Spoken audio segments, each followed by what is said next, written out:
the changes and improvements we have made. Zooland used to be a sad place. The animals weren't happy about our animals. The zoo was in trouble. The mayor wanted to close the doors forever, but the zoo director knew that the children would miss having a zoo in town, so he asked for our help. The mayor and the city council made laws that made it difficult for us to succeed. One last thing the zoo would be shut down if it wasn't improved, but that we could not make improvements until we had raised $5 million. Another law said that the mayor could sell any animal that was not being cared for. That law seemed reasonable, but the mayor secretly sent people to put dangerous items in animals' cages. We had to check carefully to be sure the animals stayed safe. All of these problems made us work even harder to save Zooland. We trained to become zookeepers. We learned about the animals. We worked hard and raised the money we needed. And we are proud to show you our new Zooland today. Before you tour the Zooland, we would like to share some of what we learned and some of the problems that we had to solve as zookeepers in training. First, we learned the differences between living and non-living things. Sometimes it's easy to tell the difference, but sometimes it's a bit tricky. Living things move, grow, need water, reproduce, and react to their environment. Some things seem alive because they move or grow or need water, but they aren't. For example, fire isn't alive even though we say feed the fire. Clouds aren't alive even though they grow in the sky. And rivers need water, but they aren't alive either. Here's a problem I faced one day. I walked by the ostrich pen and I saw the gate had been left open of the cage, looking at something on the ground.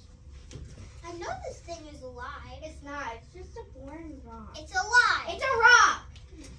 I looked at the object and I saw it moved ever so slightly. What do you think I told the keepers? A, it is a living, B, it is a non-living thing, or C, they were both wrong. We were both wrong. As we stood there arguing, the ostrich escaped out of the open gate. We were wrong to get distracted with the cage open, and you can't tell something is living just by whether it moves. We agreed to pay closer attention to our animals and our jobs. Next, we learned the differences between plants and animals. Plants are usually anchored to the ground with roots. They make their own food from water and sunshine. They do not have mouths. Animals have to find plants and animals have to find plants and Teachers and students, forgive me. If you assisted in checking out kindergartners this morning, could you please come to Mr. O'Brien's office? If you assisted in checking out kindergartners this morning, please come to Mr. O'Brien's office. All right, Everett, take it from the top. Animals have to find plants and animals to eat, but they cannot produce their own food. They have mouths to eat with. There are some animals that look like plants, like sea cucumbers and coral. We learned about 6 different classifications of animals. Fish are cold-blooded, have scales and fins, and breathe with gills. Arthropods have a hard covering over their bodies and more than 4 legs. Insects, spiders, shrimp, and lobsters are all examples of arthropods. Amphibians live underwater when they are born, and on land when they are grown. Frogs, toads, and salamanders are different types of amphibians. Reptiles have scaly skin and are cold-blooded. Snakes, alligators, and turtles are all reptiles. Birds have feathers, wings, and beaks. Penguins, geese, and sparrows are all different kinds of birds. Mammals have fur or hair on their bodies, are warm-blooded, and drink milk when they are babies. There are many zoo animals that are mammals, including lions and gorillas.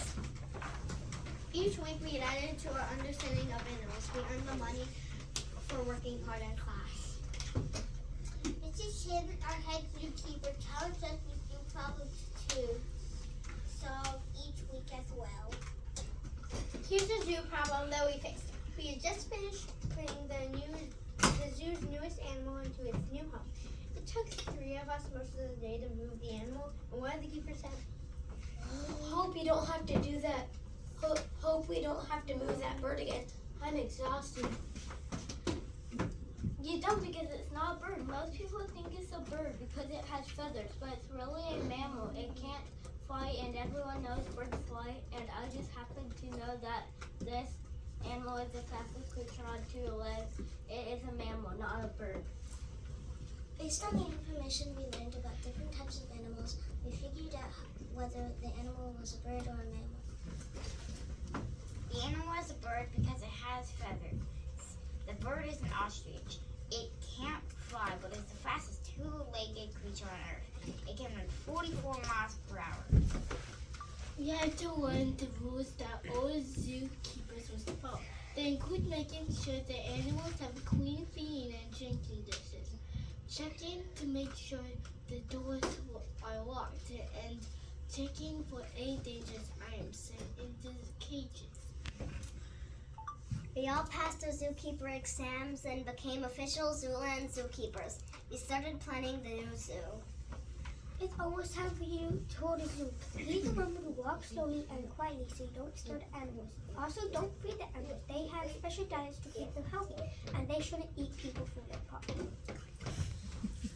Feel free to ask our zookeepers questions as you walk around the zoo. We are happy to help you have a great time at the grand reopening of Zooland. Thank you.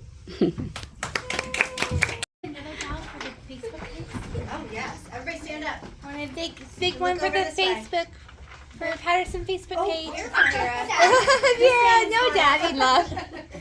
Okay, camera. All right, look at me. And then can I get a good bow? 1, 2, 3, bow. Good job, guys.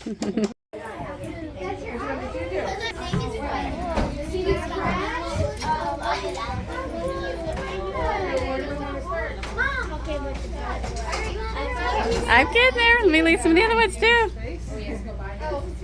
I think you're confused. Clay turtle, huh? And then the habitats are in plains, grasslands, and deserts. And this is the